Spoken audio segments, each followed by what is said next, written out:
बिस्मिल्लाहिर्रहमानिर्रहीम। अस्सलाम वालेकुम। मैं हूँ आपकी मेज़बान नासिर। नाज़रीन, जैसा आपको पता है ईद उल अज़हा के करीब आते ही महंगाई उरूज पे पहुँचेगी। अगर हम बात करते हैं अशिया खुर्द नोश के हवाले से तो इसमें सब्ज़ी हो या फिर मुरही हो या फिर दालें हो, अनाज का जिसे कहा जाता है, हर चीज़ के रेट जो है वो दुगने कीमतों पर जो है वो कराची में मतलब आवाम को बेचे जा रहे हैं चीज़ें। मतलब इतनी ज़्यादा महंगाई के बावजूद जो है आवाम का कोई परेशान हाल नहीं है।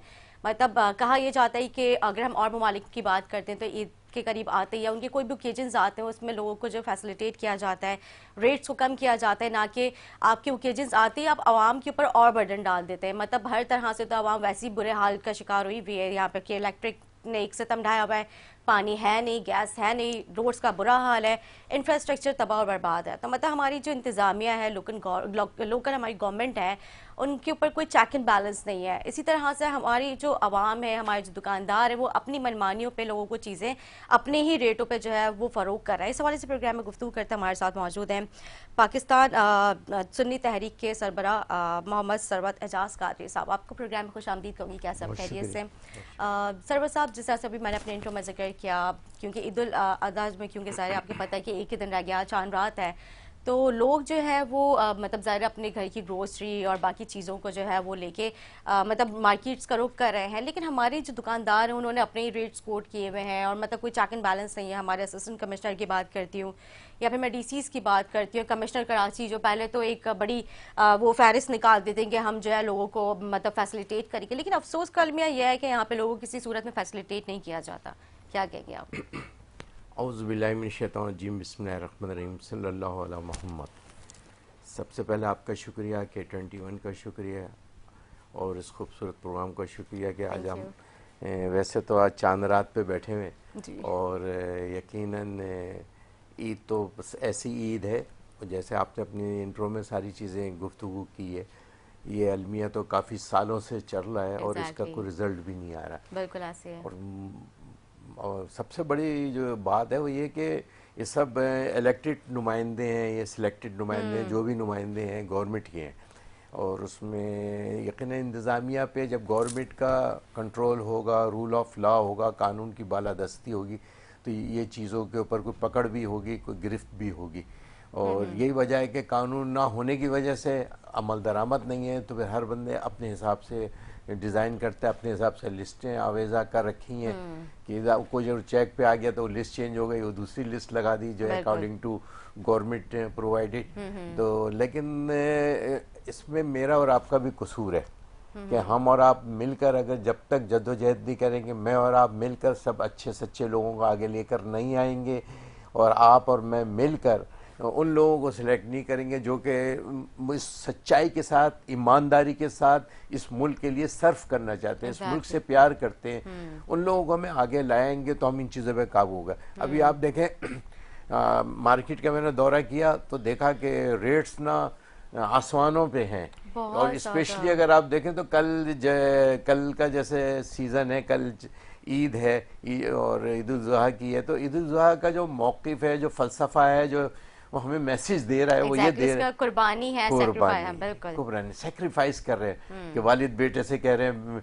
बेटा मैंने ख्वाब में देखा है इस तरह आपकी कुर्बानी, बेटा मुस्कुरा रहा है, कह रहा है अल्लाह की रज़ा है इसमें, तो सही है। और उसमें अल्लाह की रज़ा पे वो मुस्कुरा रहे दोनों बाप बेटे और कह रहे हैं वालिद साहब से कि बाबा जी आप ना आँख पे पट्टी बांध लीजिएगा और मुझे जब कुर्बानी करते हो क्या ये ना आपका हाथ कब कब आए कि मैं अपना बेटा कुर्बान करना कोई मामूली बात तो नहीं है। आज के दुनिया इस्लाम में या दुनिया की तारीख में आपको कोई ऐसी मिसाल नहीं मिलती। सरवज़ा आपकी बात बिल्कुल दुरुस्त है। यहाँ पे सॉरी मैं आपकी बात को इंटरप्ट करती हूँ। यहाँ पे तो हमारे बच्चे को हल्की सी खरोश आ जाए तो हम दूसरों से लड़ने के लिए पहुंच जाते हैं, तो उन्होंने तो अल्लाह की राह में अपने बेटों को कुर्बान कत्ल हो जाते हैं, औलादों पे कत्ल हो जाते हैं, फैमिली कबीले तबाह हो जाते हैं। तो वाकई मिसालें मतलब जितनी दें वो कम है। और हमारे दीन का उन्होंने बोलबाला किया, उन्होंने मतलब वही बात है ना कि हमारा साल का पहला महीना हमारा कुर्बानी से और आखिरी महीना जो है वो हमारा कुर्बानी पे आके खत्म होता है। आप देखिए इस्लाम देखे शुरू हो रहा है तो इस्लाम के 10 दिन देखे आप,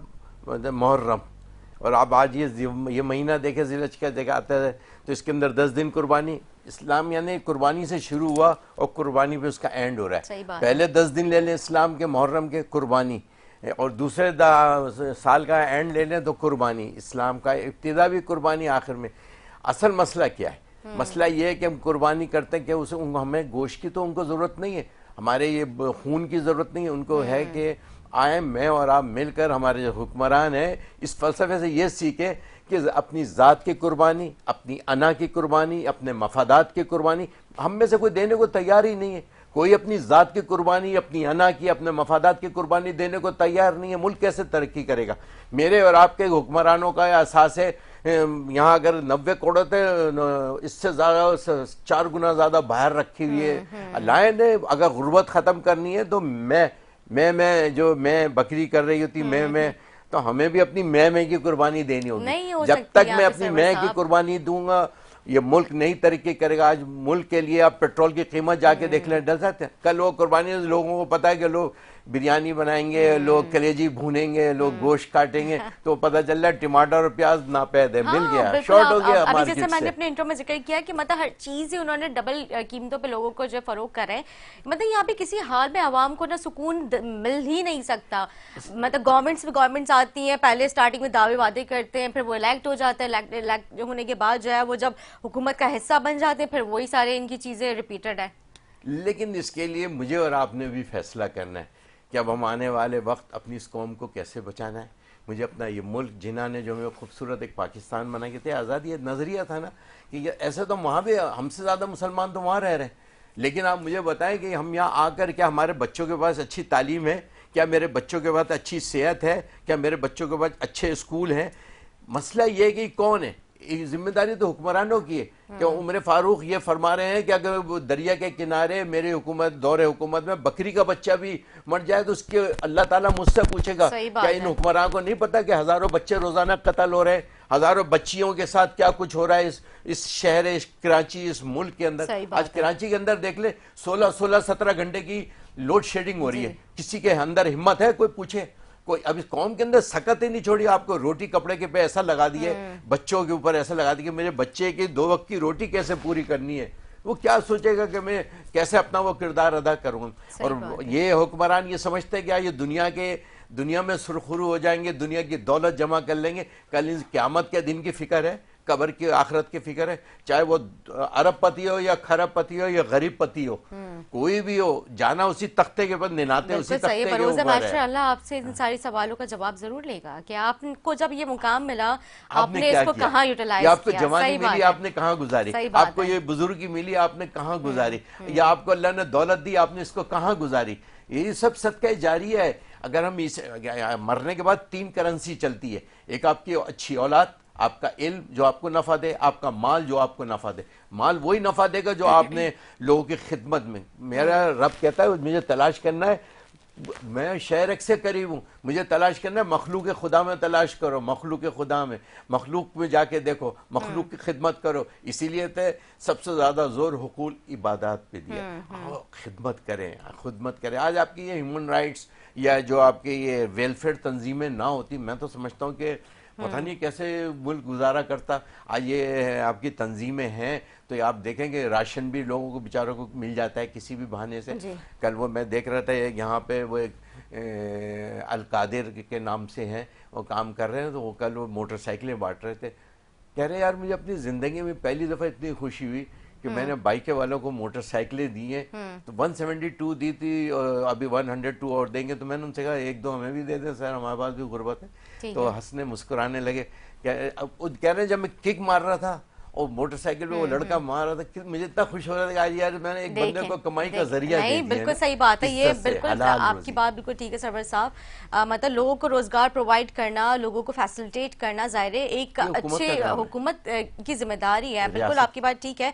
हम क्योंकि जाहिर बात तो अभी हम यही करते कि क्या मतलब हुकूमत के जो कारकर्दगी है, लेकिन वो अफसोस कल में है कि यहाँ पे नहीं वो प्रोवाइड कर पाती है, क्योंकि जाहिर आपकी एक बेहतर कारकर्दगी है, आपकी एक अच्छी नेक नियति के हवाले से जो आप कारकर्दगी कर रहे हैं। लेकिन अफसोस कल में ये 1990 से लेकर 2025 तक मतलब 35 साल हो चुके हैं ऑलमोस्ट, आप लोगों को मतलब कोई हुकूमत का हिस्सा क्यों नहीं मिला, ना असेंबली में जगह मिला। क्योंकि हम देख रहे हैं कि जमात इस्लामी की अगर हम बात करते हैं या फिर मुत्तहदा कौम पाकिस्तान की हम बात करते हैं, उन्होंने अपनी जगह बनाई, जबकि उनके ऊपर ऑपरेशंस भी हुए और जो है माशाल्लाह आपकी पार्टी उससे ज़्यादा मकबूलियत रखती है। आप लोग एक अच्छी बड़ी तादाद में जो है मतलब कारकुनान है, तो क्यों नहीं हुकूमत का हिस्सा मिले, क्यों नहीं आप लोग असेंबली में आके बैठे, क्या खास वजह है? उसका वैसे तो मैं दो लफ्ज़ों में जवाब देता हूँ, ज़्यादा इसमें तफसील में नहीं जाता। बाकी जिस सीट पे आप तशरीफ़ फरमाए हैं, जो आज चौथा पिलर मीडिया वो कहते हैं हम, जो जिसने हमें दुनिया को हमारी अवेयरनेस में इजाफा किया, हमें अच्छा बुरा बताते हैं, करप्शन बताते हैं, तकलीफ बताते हैं, कहाँ हम तो अच्छा है पॉइंट कहाँ आउट बुरा है, करते हैं सब पॉइंट सरवर आउट साहब, करते सोच कर में रहते ये, हैं। लेकिन उसके तो बाद अब अमल नहीं होता। अब जी हमारा भी आप ही की तरह रोल है, हम अपने हिस्से का काम करते जी। हैं। और जब वो आग जलाई जा रही थी और उसमें हज़रत इब्राहीम अलैहिस्सलाम को आग में डाला गया था, तो एक चिड़िया उड़ती हुई आई, उसके चोंच में एक कतरा था। तो पूछा किसी ने कि ये बताइए चिड़िया, तुम्हारी चोंच से जो पानी टपका रहे हो, क्या इससे ये आग बुझ जाएगी? आग तो यानी शोले भड़का रही है। आग ना बुझे, हाँ। लेकिन मैंने अपने हिस्से का पानी तो डाला। हम क्या अपने बात। हिस्से का पानी डाल रहे हैं। हम वेलफेयर काम में, इस पर अहले सुन्नत खिदमत फाउंडेशन ने हमसे ज़्यादा राशन किसी ने नहीं पहुंचाया होगा। शहीदों के घर हों, मुस्तहिकीन हों, रमज़ान का महीना आ जाए, आप हमारे यहाँ के देखें 24 घंटे आपको वो राशन तकसीम होता हुआ नजर आएगा, पब्लिसिटी नज़र नहीं आएगी आपको। खिदमत करते हैं, अपनी करते हैं, लेकिन एक जो वो जुमला अक्सर कहता हूँ, अभी कबूलियत नहीं है। मकबूलियत है, कबूलियत नहीं है। कि कबूलियत कबूलियत हो का वक्त जाए कब आएगा जब आपकी नेक नियति है, अवाम ना आपके साथ है, काफी बड़ी ना है, तादाद में जुड़ी हुई नजर ना आती है। ये तो लोग उनको आप लोगों को काफी, आपके ये फॉलोअर्स है, रियासत पसंद को करते हैं। सोचना है कि कौन मुखलिस लोग हैं जो इस मुल्क के वफादार हैं। 22 लाख की कुर्बानियां हैं हमारी माओ बहनों की। हम अपनी इज्जतें बचाने के लिए उन्होंने, जब हम हिजरत कर रहे थे हिंदुस्तान से पाकिस्तान, तो हमारी हजारों बहनों ने, हमारी माओ ने अपनी इज्जत बचाने के लिए कुओं में छलांग लगाई। हमारे लोग कत्ल किए गए। हमारी ट्रेनें जब यहाँ पहुंचती थी स्टेशन के ऊपर, तो उसके अंदर कोई लाश, जिंदा आदमी नहीं मिलता था, लाशें मिलती थी। हमने कुर्बानी दी। अब इनको ये सोचना है कि रियासत से जो माँ जैसी है, जिससे जो लोग प्यार करते हैं, आप उनको आगे लेकर आए, उनको ना लाएं जिनकी जायदादें बाहर हैं। उनको तो यहाँ इलेक्शन लड़ने की इजाजत भी नहीं होनी चाहिए। जिनकी दौलत बाहर, जिनकी तालीम बाहर, जिनकी ईदें बाहर, जिनकी बकरीद बाहर, जिनकी खुशियां बाहर, जिनके बच्चे बाहर, जिनकी शादियां बाहर। मेरा आपका तो सब कुछ यही है। मेरे बुजुर्गों की कब्रें यहाँ पर है, मैं अपने बुजुर्गों की कब्रें तो छोड़ के नहीं जा सकता। मेरा कोई एहसास दुनिया में नहीं है। मैं 17 साल जापानियों के साथ रहा। मैं कोशिश कर रहा था कि मैं अपने माँ बाप को किसी तरह मना लूं और शादी में जापान में कर लूं। वहाँ पसंद भी की मैंने जापान में। ओए आसानी से रह रहा होता, यहाँ मुझे ज़रूरत ही नहीं थी इस पाकिस्तान में आने की। मैं आया अपने वतन की मोहब्बत में, मैं आया अपने माँ बाप की मोहब्बत में, मैं आया अपने बहन भाइयों की मोहब्बत में कि नहीं है चलो पाकिस्तान में सर्व करेंगे। ये जो हमने 17 साल बाहर दिए, जापान को दिए, तो ये हम यहाँ सर्व करेंगे पाकिस्तान में। हम पाकिस्तान में रूल ऑफ लॉ लाएंगे, पाकिस्तान में हम सोच बदलेंगे, पाकिस्तान के। लेकिन हमें लगता नहीं है कि इस पाकिस्तान को अच्छे लोगों की ज़रूरत है। हमें नहीं लगता कि आवाम को ऐसे लोगों की ज़रूरत है जो इनके दर्द लेकर अपने जिस्म में घूम रहे हैं, जिनकी लाशें, जिनकी जनाजे, जिनकी कुर्बानियाँ आपके सामने मौजूद है। इस शहर कराची में हमने तालिबान हो, फितना खवारिज हो, जिनका हमने मुकाबला किया वो हम जानते हैं। हमने जो लाशें उठाई हैं वो हम जानते हैं। एक एक दिन में 5-5 जनाजे उठाए वो हम जानते हैं। हमारे पूछे हमारे दर्द कि लाश कैसे उठती है, जनाजा कैसे दफनाया जाता है। लेकिन क्या बताएं कि हमें उसका सिला मिला? सिला हमें नहीं चाहिए दुनिया से। इंशाअल्लाह सिला हमारे आखिरत से और कब्र है। सवाल है कि क्यों नहीं आप लोगों को सलाम मिला? मेरे ख्याल से आपके एक या दो एमपी हैं। नहीं, वो हमारे टीएलपी के हैं। अच्छा, वो TLP लेकिन है हमारे। देखिए अगर आप असम्बली जाके वैसे चेक करें तो आपको 100% नहीं है तो कम से कम 50% नुमाइंदगी मिलेगी। चाहे वो किसी भी सियासी पार्टी से आगे आते हो, मखदूम फैमिली हो, फला फैमिली हो, फला फैमिली हो, ये सब हमारे बुजुर्ग हैं, ये आके खिदमत कर रहे होते हैं। अभी भी हमारे बहुत सारे लोग इस असम्बली के अंदर बैठे हुए हैं, नेशनल में भी हैं, कौमी में भी हैं और काम कर रहे हैं। लेकिन यकीन वो पार्टी, दूसरी पार्टी के नाम से काम कर रहे हैं तो हमारे भाई, हमारे दोस्त हैं, मोहब्बत है, हमारा साथ उठना बैठना है 24 घंटे का। फिक्र एक है, सोच एक है, मिशन एक है, मकसद एक है और हम सब मिलकर काम कर रहे हैं। वो भी काम कर रहे हैं, हम सब उन्हें भी अपना साथी, अपना बाजू समझते हैं। लेकिन मैं समझता हूँ कि हमें रियासत को, जो माँ कहती है मैं माँ जैसी हूँ, तो माँ के लिए तो सारे बच्चे प्यारे होने बिल्कुल चाहिए ठीक ना। बात है। ये आपकी बात से मैं यहाँ पे ये प्रोग्राम के वक्फे का वक्त हुआ जाता है, लेकिन एक सवाल मैं यहाँ पे छोड़ के जाऊंगी, फिर वापस आके अब इसको कंटिन्यू करेंगे। जिस तरह से उन्होंने कहा कि रियासत एक माँ जैसी होती है और बाकी सारे जो यहाँ पे लोग हैं वो बच्चों जैसे होते हैं, तो क्या ये बच्चे को सौतेला सलूक किया जा रहा है या फिर उसको इग्नोर किया जा रहा है? ब्रेक लेंगे, ब्रेक के बाद हाजिर होंगे। Stay with us.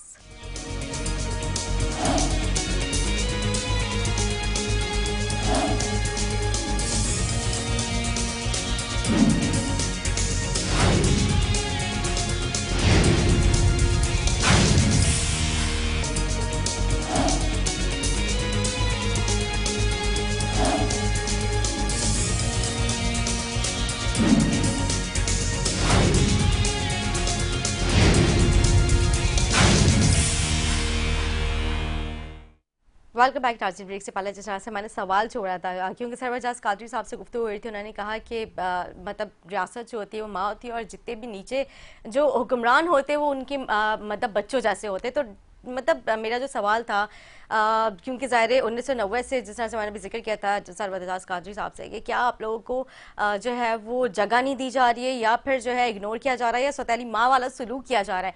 मैं इनसे जो है इस बात का सवाल का जवाब लूँगी, लेकिन पहले अब जो हमारे दूसरे गेस्ट जिन्होंने हमें ज्वाइन किया उनका ताल्लुक मुत्तहदा कौम पाकिस्तान से है, मेंबर सूबाई असम्बली आमिर सिद्दीकी साहब को भी खुशामदीद कहूँगी प्रोग्राम में। कैसे सरवर साहब, मैं आपसे कंटिन्यू करूँगी, मेरा सवाल जो है वहीं का वहीं है, उसका जवाब मैं चाहूँगी आपसे, फिर मैं आमिर साहब के पास जाऊँगी। मकबूलियत होना ज़रूरी नहीं है, कबूलियत ज़रूरी है। सही। और जिनकी कबूलियत है वो काम उनको करना चाहिए, और अगर उनकी कबूलियत है और कोशिश करें कि अगर रियासत कबूल कर रही है तो अल्लाह भी कबूल कर ले उनकी नेकियों को, और वो इस अपना रोल प्ले करें, रोल प्ले करें, रोल प्ले करें। इस वक्त उनकी रिस्पॉन्सिबिलिटी में शामिल है। हमने और आपने मिलकर उनको चुना, उनको पहुंचाया असम्बलियों के अंदर। असम्बलियों में बात करना, गुफ्तगू करना, ये इस चीज़ पे एहतजाज करना यकीनन इनका कि जब ये आवाज़ लगाएंगे हम सब खड़े हो जाएंगे इनके साथ। आज आप देखें ना, खड़ी हुई थी कौम वहाँ पर, जब वहाँ तमाशा लगा हुआ था, जब उस बच्चे के एक अशराफिया के एक नुमाइंदे उस टमाटा मार रहे थे, वो बहन पैर पकड़ रही थी कि माफ़ कर दें, गलती हो गई है। एक बहन खड़ी, उस बहन के अगर में आपकी भी बहन है, मेरी भी बहन है, इनकी भी बहन है, हमारे भी बच्चे हैं, हमारी भी औलाद है। हम ये सोचे कल खुदा न खास्ता इस जगह पर आपके बच्चे हो, खुदा न खास्ता आपके घर वाली हो, खुदा न खास्ता आपके घर से जनाजा उठे तो पता चले कि जनाजे की हकीकत बात है। सरवर साहब, आपकी बात यहाँ पे बिल्कुल दुरुस्त है। बात यहाँ पे ये है कि हमारे यहाँ ना कानून का तो अब कोई मतलब रेट रही नहीं है ना, और लोग जो ना कानून अपने हाथ में अब इसलिए ले लेते हैं क्योंकि लोग कानून के पास जब जाते हैं तो उनको इंसाफ नहीं मिलता।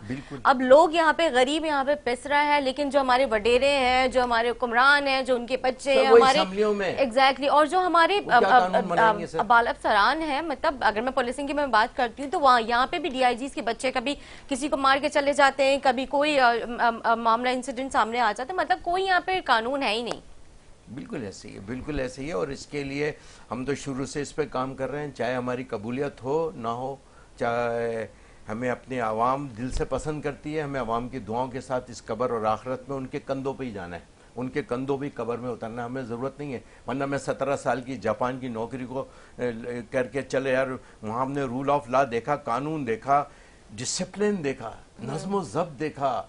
वहाँ भी महंगाई है, लेकिन सर महंगाई के हिसाब से वहाँ पे उसकी जो सैलरी है, वहाँ के लोगों की अगर आप सैलरी सुने और देखें तो आपको मतलब उन्हें कोई नहीं। एग्जैक्टली वहाँ पे मेडिकल जो है वो फ्री है, वहाँ पे एजुकेशन सबसे बड़ी बात जो कि बेसिक असासा है हमारी मतलब यूथ के लिए, हमारी कौम के लिए 99.9 वो फ्री है एजुकेशन वहाँ है। और एक चीज और मैंने देखी कि अमीर का बच्चा हो या गरीब का बच्चा, अशराफिया का बच्चा हो, equal dress, equal system, equal school, equal college, no कोई ऐसा कोई डिफरेंसेस नहीं है कि ये गरीब का बच्चा है वो शर्मा रहा हो और वो कि यार ये तो देखो इनकी तालीम हम उर्दू टाटों पे बैठ के पढ़ रहे हैं। आज आप देखें ना, अब्दुल कदीर खान वो पापोश की रिहाइश थी, पापोश में रहते थे आप, और पोल के नीचे बैठ के पोल की रोशनी में आप पढ़ते थे अल्लाह ने दुनिया का अजीम हीरो बनाया। सही बात है, बिल्कुल। हम अपने मोहसिनों को तो याद ही नहीं रखते, हम अपनी मोहसिनों की अपनी तस्वीरें तो हमने लगाई हुई है पूरे पोस्टरों के ऊपर। जिस शख्स ने आपको कुव्वत दी, ताकत दी, इस पाकिस्तान को अजीम तर अजीम बनाया सर, जब चाकी की पहाड़ियां रोशन हो रही थी और नारे तकबीर से गूंज रहा था। आज आप दुनिया की मतलब इस्लामी तारीख के अंदर इस्लामी 57 कंट्री के अंदर नंबर 1 इज द पाकिस्तान, जो एटमी कुव्वत है, और दुनिया के अंदर, पूरे वर्ल्ड के अंदर 7वें नंबर पे है। अब बताओ हमारा क्या हाल है, खाना नहीं है, पीना नहीं है। आप तो जापान में कोई आपको भूखा सोता हुआ नजर नहीं आएगा। आप तुर्की में चले जाएं, शाम में आप देखें क्या शहर। तो हम जब तक एक नहीं होंगे, यकजा नहीं होंगे, कौम नहीं बनेंगे, आप तो माजरत के साथ, बहुत माजरत के साथ हम दुनिया में आप कहीं चले जाएं, अगर आप यहाँ पे होटल खुला है भी तुर्किश, तो वहां पे खाने का नाम है तुर्किश बिरयानी, तुर्किश कबाब, तुर्किश चाय, तुर्किश कहवा। आप पिज्जा लेने चल जाए, इटली का पिज्जा। पाकिस्तान में भी जाएं तो आपको ये नाम है। और पाकिस्तान के अंदर बम्बई बिरयानी, कोयटा की सब्जी, फला का ये, बिहारी कबाब, फला ये। हमने तो खानों को भी बिरादरियों में तकसीम कर दिया। तो हम कौम क्या बनाएंगे? ये लीडर, ये बात उन्होंने बड़ी यहाँ पे पते ही की है। मतलब यहाँ पे खाने भी वाकई में देखा जाए तो ये बात हकीकत है कि वो भी कौम में मतलब इस तरह से वो कौम को बांटा है। बिल्कुल, आमिर साहब भी जो है वो उन्होंने भी हमें ज्वाइन किया हुआ है, जैसे मैंने इंट्रो में जिक्र किया था। मतलब ज़ाहिर है इनकी अच्छी खिदमत है और काफ़ी अच्छा काम कर रहे हैं। बल्कि काफ़ी अफसोसनाक वाक़या आपकी कॉन्स्टिट्यूंसी में भी अभी पेश आया था रिसेंटली, जो 4 साल का बच्चा जो है वो मेन होल का कैप ना होने की वजह से वो जो है मेन होल में गिर के जो है वो जहाँ बहाक हो गया। क्या वाकया था? क्योंकि मैंने सुना था आप भी प्रोटेस्ट पे बैठे हुए थे बच्चे को हाथ में लेके, लेकिन आपकी भी कहीं, आप एज अ एमपी है, आपकी कहीं सुनवाई नहीं हो रही, तो आवाम का तो फिर अल्लाह ही वारिस है। बहुत शुक्रिया। देखिए सवाल क्या आता है ना, अभी जो बात चल रही थी रियासत माँ की तरह होती है, तो रियासत जो माँ की तरह होती है, माँ कहाँ है? क्योंकि रूल्स पे इम्प्लीमेंटेशन नहीं हो रहा।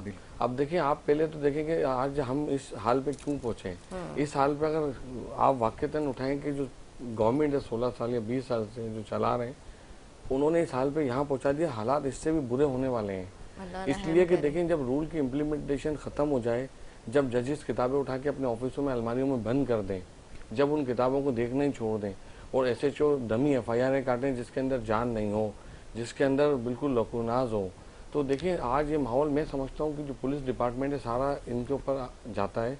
हम असेंबली में बात करते हैं कि पुलिस की जो इन्वेस्टिगेशन है, तफ्तीश है, बिल्कुल निकम्मी है, नालायक है, उनके पास बिल्कुल प्रोफेशनल लोग नहीं है, और ना उन्होंने जितना भी प्रोफेशनल पैसा ट्रेनिंगों पे खर्च किया है वो कहीं नज़र नहीं आता। 2 साल पहले असेंबली से एक बिल पास हुआ था कि इन्वेस्टिगेशन ऑफिसरों को डबल सैलरी दी जाएगी, मगर हमने उसमें एक शीख डलवा दी थी कि टेस्ट क्लियर करेगा तो वो एलिजिबल होगा, मगर उसके अंदर से 20,000 लोगों में से सिर्फ 12 से 14 लोग अभी तक 2 सालों में टेस्ट पास कर चुके हैं। तो जिस महकमे का ये हाल हो कि इनके लोग टेस्ट क्लियर नहीं कर सकते, तो जो क्वालिफाइड लोग नहीं है, तो आप सोचें इन्वेस्टिगेशन कैसे होगी। देखिए आज बहुत सारे केस हैं, अभी इससे पहले उस बच्चे को शेर के आगे डाला, आज वो केस कहाँ है, मीडिया पे दब चुका है। सही बात। तो हमारे लोग जब तक याद रखते हैं, जब तक सोशल मीडिया पे या व्हाट्सएप पे ग्रुपों पे तस्वीर आ रही होती है, उसके बाद उसके बाद सारे लोग भूल जाते हैं। तो हमारा हाल में ये, हम ऐसा कौम, हम भी कसूरवार हैं कि हम क्यों अपने रूल्स के लिए नहीं खड़े हो रहे। आज देखें गवर्नमेंट का हर सेक्टर नाकाम हो चुका है। आज हम असेंबलियों में आवाज उठा लें, कोर्टों में जाके खड़े हो रहे हैं। मैं बच्चों को लेके थाने पे खुद बैठा रहा, तो 5 घंटे बाद FIR लाउंज हुई। अब उसके बाद वो पंप के मालिक दबाव डाल रहे हैं फैमिलीज पे कि माफ़ कर दें। तो हमारी ये है ना कि हम माफ़ कर देते हैं इस्लाम में, तो माफ़ी दी जाए, मगर ये सोचा जाए कि उसके बाद के दोबारा माफ़ी देने के बाद रोज़ हादसा हो रहे हैं, रोज़ बच्चों को मारा जा रहा है, किसी को कत्ल किया जा रहा है। अब देखिए वो जो अपना ये फारूकी साहब ने जो किया है, ये समझ लें कुछ दिनों में लोग भूल जाएंगे और इसी तरह से वो दोबारा ये हरकत करेंगे, क्योंकि कानून की हुक्मरानी खत्म हो चुकी है। जिस मुल्क में कानून की हुक्मरानी नहीं हो, वो कौमें और मुल्क तबाह हो जाते हैं। तो आज देखिए खास तौर पर सूबा सिंध के अंदर कहीं कानून के हुक्म, हमारे पास डेली ठीक है। आप फारूकी जो कह रहे हैं, फारूकी साहब भी, सलमान फारूकी जी, सलमान फारूकी साहब का मतलब आपको लगता है कि वो साहब कहने के काबिल है? मैं कह रहा हूँ उनके लिए उनको सख्त से सख्त सजा भरे। आपने देखा नहीं वो किस तरह से वो भी विक्ट्री करते हुए जेल के अंदर, जब वो लॉकअप उन्हें किया गया था, फिर उसके बाद जो है वो बाहर आके, मतलब वो भी एक डमी फोटो सेशन था। मतलब यही तो हमारे यहाँ पे कानून का तमाचा है, क्योंकि जो गवर्नमेंट के ये पुलिस ऑफिसर्स है ना, ये समझ लें सियासत ज़्यादा लोग हैं। इनको मैं खुले लफ्ज़ों में क्या कहूँ कि गलत बात नहीं हो जाए, हम पार्लियामेंटेरियन, ये लोग इनका टोटल जो कैरियर है सियासी है। कोई भी चाहे ब्यूरोक्रेट्स हो, चाहे पुलिस ऑफिसर्स हो, जब ये आते सियासी भर्तियां लेके हैं, सियासी पोस्टिंग लेके आते हैं, तो क्या आवाम को आवाज़ देंगे। देखिए वो विक्ट्री जो है ना, वो सिंध गवर्नमेंट को दिखा रहे थे, आवाम को दिखा रहे थे कि सिंध गवर्नमेंट जब तक बैठी है तब तक मेरी सरपरस्ती होती रहेगी। तो मेरा कोई एतजाज, जो मेरी बहन हाथ जोड़ रही थी, तो ये किस रियासत में होता है। अगर दुनिया के किसी शहर में हो जाता है तो आप समझ सकते नहीं हैं बिल्कुल, मैं तो ये कहती हूँ ऐसे लोगों को तो आपको चौक पर लटका के जो है ना उनको इबरत बनाना चाहिए कि आप अपने हाथ में कानून देखिए, ले आप रहे ये हैं, चीज़ इनको कोई सोचिए ना, देखिए, डर जजें- खौफ नहीं है कि आप खुदा ना खास्ता है कि मतलब अगर उनके ऊपर वो कल को वो उनकी माँ बहन रोड पे इस तरह से हाथ जोड़ते रहे और पैर पकड़ती रहे तो उनके ऊपर क्या गुजरेगी। देखिए, आप ये किसी को माँ बहन बेटी को रोड पे इस तरह से ला के जो है उसे माफिया मंगवा रहे हो, उसके भाई को आप बुरी तरह से मार रहे हो, मतलब जबकि गलती उनकी अपनी थी, वो तो बाइक से जा रहा था। देखिए इस तरह से ना अब अर्गमान अकलीती जमाते हैं उनके ऊपर क्या पैगाम जा रहा है, जब भी तो हमारे दुश्मन ममालिक जो हमारे ऊपर हासिल होते हैं हम पे कहने की उनको बातें मिलती हैं।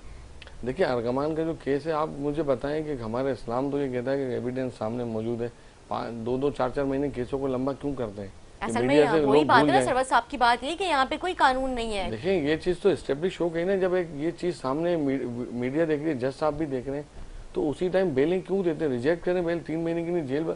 आप देखिए पुलिस का सबसे पहले काम है तफ्तीश कमजोर करना, उसके अंदर जो दिफात शामिल होती है बिल्कुल कमजोर दिफात डाली जाती है। सिर्फ ये भी मीडिया का प्रेशर आता है तो 1-2 दिन के लिए किया जाता है, अदरवाइज सिंध गवर्नमेंट के अंदर कोई वही अकाउंटेबिलिटी मीडिया भी नहीं आपको है। पता है कभी नाजायज नहीं करता, वो सबूत और हकाइक के पे ही बात कर रहा होता है। अब बिना सबूत पे तो हम बात करते नहीं है। हमने जब सारी चीजें देखी, हमने उसके ऊपर प्रोग्राम्स किए, हमने पॉइंट आउट किया, लेकिन अफसोस कल में हुआ है कि वो सारी चीजें वहीं की वहीं वो करी जाती इसलिए है, यहाँ वहीं की पे वहीं कोई होती है। इंसाफ देखिए नहीं है। हमारे, मैंने आपको कहा ना, जब तक हमारे पास हमारी कौम की भी हालत हो गई है, जब तक सोशल मीडिया पे व्हाट्सएप पे चीजें आ रही होती है तो वहीं तक वो जिंदा होते हैं। उसके बाद कभी अगर आप निकलें बाहर, अगर हम कहें कि चलो आओ इस प्रोटेस्ट में खड़ा होना है, तो हम बाहर आने के लिए भी तैयार नहीं। आज हमारा हाल हमारी वजह वही से हुआ है। बात है, अभी मैं सरवर साहब से ऑफ द कैम हम बात कर रहे थे, यही मैं कह रही थी, अब लोग बेजार हो चुके हैं, उनको इंसाफ नहीं मिलता। लोग कहते हैं कि हम कहाँ जाएं, किससे इंसाफ मांगे, ना हुक्मरान है, ना यहाँ पे पुलिस से कानून है ही नहीं। एक चीज ऐड करूं, इंसाफ मिल सकता है। आजाद कश्मीर में लोग निकले, उन्होंने अपने बिजली के यूनिट कम करा लिए, तो क्या आज वो शहर जो मुल्क चलाता है, पूरे मुल्क को पैसे कमा के दे रहा है, आज उस शहर के अंदर जीना मुश्किल हो गया। आज मेरे पास लाइट नहीं है, पानी मेरे से छीन ले, जब लाइट 18 घंटे नहीं होती तो पानी आपके पास नहीं है, पानी लाइट घंटे। और आज यकीन करें, लोग कहते हैं ना कि महंगाई, इस तरीके सफेद पोश लोग हैं, उनके पास खाने को रोटी नहीं है, अपने बच्चों को भूखा रख रहे हैं। बिल्कुल सही बात है आमिर साहब, आप तो पूरे कराची की बात कर रहे हैं, आपके हल्के की बात कर लेते हैं। आपके अपने हल्के में अभी आपने देखा है कि मवेशी जब से आए हैं, मतलब हर गली मोहल्ले में मवेशी हैं, लेकिन साथ साथ जो चारे वाले जो हैं उन्होंने पूरी रोड घेर के रखे हुए। लसबेरा चौक की अगर मैं बात करूं, बैंक के सामने जो आपने अभी रोड बनवाया था पूरा, उसका बुरा हाल हो गया, वो पूरा कब्जा हो गया। मतलब 1 साल से ज्यादा का जो है वो अरसा हो चुका है। वो लसबेरा का भी बहुत बुरा हाल है। आपकी हल्की की अपनी जो मतलब जो प्रोग्रेस है वो भी कोई खास नजर नहीं आ रही। देखिए मैं आपको बताऊं, मेरे पास सुई गैस का काम शुरू हुआ 3 अरब से, फेडरल गवर्नमेंट से हमने पहले साल में मंजूर कराया, उसके अंदर 77 करोड़ रुपए आए टाउन के पास रोड कटिंग के मद में। अब हमने एंटी करप्शन को इन्वॉल्व कर लिया। टाउन चेयरमैन जमात इस्लामी, उनको कह रहे हैं भाई टेंडर करवाओ, रोड बनाए, टेंडर करने के लिए तैयार नहीं है। आपको मैं बता रहा हूँ कि इंतजामी मामला में देखें, जो एमपी होता है, अगर उसके जो फंड्स आएगा, जो स्कीमें आएंगी, वो मेरे पास डायरेक्ट अकाउंट में पैसे तो नहीं आएंगे, वो वर्क्स एंड सर्विसेज कराएगा, केएमसी कराए, डीएमसी कराए, पैसे उनके अकाउंट में जाने होते हैं। अब आप मुझे बताएं, वहाँ पे 50% कमीशन है, तो आप काम कराएंगे। अच्छा, आपने चारे की बात की, पुलिस थाने भत्ता ले रहे हैं, टीएमसी किसके पास है? जिना टाउन के पास है, केएमसी मुर्तजा बाप के पास है, तो ये सारे लोग तो भत्ता लेने डेली, तो इनको तो शाम में कलेक्शन होगी तो पैसे। मतलब पूरी दुनिया में वालों ने वहाँ से जो चारे वाले को हटाया, लेकिन वो इतनी माशाल्लाह उनकी पावर है कि यूसी3 के चेयरमैन ने, उनके बंदों ने उनको हटाया, लेकिन वो फिर से आके वहाँ पे बैठ गए। मतलब माशाल्लाह वो तो हुकूमत से भी ज्यादा कानून की पावर रखते हैं। देखिए यूसी3 के अंदर मंशियात बिक्री है, गुंडे बैठे हुए, वहाँ पे हर काम हो रहा है। हम पुलिस को कह, जैसे सर ने कहा ना कि अभी क्या कहते हैं, अपना आपने जिक्र किया तालीम का, एजुकेशन का, हर चीज़ के गवर्नमेंट 400-400 अरब सालाना खर्च कर रही है। मैं वो सब करप्शन की नज़र हो रहे हैं। तो आज आखिर वजह क्या है कि हमारा इंतज़ामी ढांचा बिल्कुल ख़त्म हो चुका है सिंध गवर्नमेंट का। फेडरल की भी यही हालात हैं, तो वहाँ फेडरल गवर्नमेंट अकाउंटेबिलिटी करने के लिए तैयार नहीं है सिंध गवर्नमेंट की। हमें जो NFC अवार्ड के थ्रू हर महीने पैसे मिलते, कहाँ जाते हैं? कोई पूछ सकता है कि 15 साल में जो हमें 30,000 अरब मिले, 30,000 अरब 15 साल में, वो कहाँ गए? कोई फैक्ट्रियाँ लगी हैं, कोई सनती एरिया बने, कोई मेगा प्रोजेक्ट बने, सिंध में बना क्या है? देखिए हमारे हल्के में आमिर साहब, मेगा प्रोजेक्ट तो दूर की बात है, पहले क्योंकि आपके अपने हल्के औरंगी टाउन के जो एजाज साहब हैं MP, उन्होंने असेंबली में खड़े होकर जो है मंशियात के हवाले से जो आवाज़ उठाई है और बहुत अच्छी उसके ऊपर जो कारकर्दगी नजर आई, जुए के हवाले से उन्होंने बात की है। लेकिन मेगा प्रोजेक्ट तो बहुत ही दूर की बात है। यहाँ पे जो अपने BRT के प्रोजेक्ट चल रहे हैं वो कंप्लीट नहीं हो पा रहे, तो वो तो मेगा प्रोजेक्ट पर बहुत ही आपने वो अलग बात कर दी है। अभी जो मेन इश्यूज है, मतलब इंफ्रास्ट्रक्चर हो गया, यहाँ पे मंशियात हो गई, यहाँ पे जुए के अड्डे हो गया, ये स्ट्रीट क्राइम हो गया, इनके ऊपर तो थोड़ी सी नजरसानी कर ले, मतलब वो उनके ऊपर नहीं देखिए हो रहा। जिस शहर से, मैंने आपको कहा कि जो शहर टैक्स जमा करता है, मुल्क चलाता है, उस शहर के क्या हालात होने चाहिए। 2005 और 6 में अगर कोई दुबई गया हो तो वहाँ 2005-6 में दुबई जंगल था, तो आज कराची बंजर हो गया है। और दुबई आप देख लें कहाँ उन्होंने 15 साल में 20 साल में उनको कहाँ डेवलप कर दिया। आप सोचे कि जहाँ पे DIGs को और IG को डेली अरबों रुपए मिलते हों इस भत्ताखोरी से, मंशियात से, शराब से, इन चीज़ों से, तो वो क्यों बंद कराएंगे। हम यही तो लड़ रहे हैं कि आखिर शहर का कर, शहर को कर को देखें। आज देखें लोकल गवर्नमेंट, DMC, TMC, हर चीज पीपल्स पार्टी के पास है, तो पीपल्स पार्टी को कौन रोक रहा है चीजें सही करने के लिए। आज तो MQM के पास स्ट्रीट क्राइम नहीं है ना, आज तो MQM के पास वो नहीं है। बिल्कुल आपकी बात ठीक है। अठारहवीं तरमीम के बाद तो जाहिर सुबह खुद मुख्तार पीपल्स पार्टी की हुकूमत है। सरवर साहब मैं आपसे भी जाना, बेहतर क्यों नहीं करना। बिल्कुल ये मेरा सवाल है। ऐसे सरवर साहब आपने जिस तरह से आपने अभी सुना था कि आमिर साहब ने भी जिक्र किया है कि मतलब हमारी यहाँ पे कोई सुनवाई नहीं होती एज MP, मतलब ये भी जो है मतलब बेबस है, आवाज उठा सकते हैं असेंबली में, लेकिन इनके कोई पावर्स नहीं है। आप क्या कहेंगे इस हवाले से? जिस तरह उन्होंने कहा कि दुबई तरक्की कर रहा है और पाकिस्तान जो है बुरे से बुरे हाल में पहुंच रहा है, क्या कहेंगे? लास्ट मिनट हमारे पास। अल्लाह ताला से दुआ करेंगे इंशाअल्लाह ताला, क्योंकि सुना है कि आज के दिन और कल की जो रात गुजरी है लास्ट, और ये आज की, इसमें अल्लाह ताला कबूल करते हैं। पूरी रात हम अल्लाह की बारगाह में गए, हमने कहा मेरे मौला, हमने ये तेरे नाम पर इस पाकिस्तान हासिल किया, 22 लाख जानों की कुर्बानियाँ दी थी। हमने सोचा था हमारे बच्चों के पास अच्छी तालीम होंगी, अच्छे स्कूल होंगे, सेहत की फैसिलिटीज़ होगी, बेसिक जो नीड्स हैं। अगर आप आइन पढ़ें तो 1 से लेके 40 तक आपको सिर्फ बेसिक नीड्स बता रहा है, अवाम के मसाइल हल कैसे होंगे। आइन मौजूद है, कानून मौजूद है, अमल दरामद नहीं है, रूल ऑफ लॉ नहीं है, और इन गवर्नमेंट से कोई उम्मीद नहीं है फ़िलहाल। 2 साल से जो इस मुल्क का निज़ाम चल रहा है, जिस तरीके से चल रहा है, वो मैं और आप अच्छी तरह जानते, और अच्छी बातें सब समझते हैं, कुछ बोल सकते हैं, कुछ बोल नहीं सकते चीज़ों को। सिर्फ यही है कि मुझे और आपको अब सही होना होगा।